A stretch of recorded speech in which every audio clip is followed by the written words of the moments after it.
Sì, oggi gli elementi che sono nati, che sono venuti alla luce proprio attraverso le discussioni, sono elementi che ci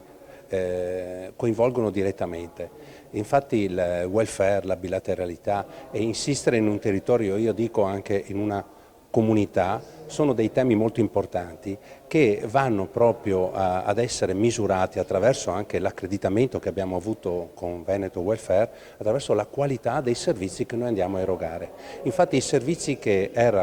può erogare la bilateralità e il welfare possono avere degli aspetti sì che riguardano i lavoratori e che riguardano le imprese, ma devono anche, come nel nostro caso, riguardare il sociale. Infatti il San in Veneto, il nostro fondo, si è subito distinto per la capacità che ha avuto di accreditarsi e di avere anche delle convenzioni con la sanità pubblica, cioè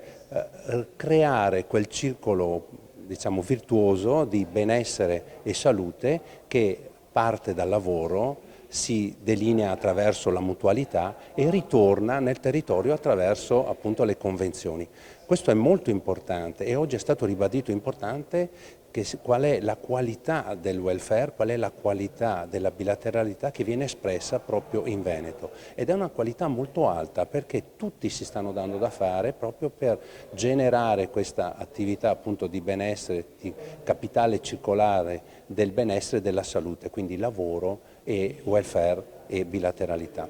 Chiaramente tutto questo gestito dalle parti sociali. Un altro tema molto importante è che al di fuori delle parti sociali, al di fuori della contrattualità, non c'è la possibilità di avere un equo sistema di qualità. Quindi abbiamo anche sentito che molti contratti non sono gestiti dalla bilateralità e non sono gestiti dalle parti sociali e quindi generano delle incompletezze. Quindi auspichiamo che questo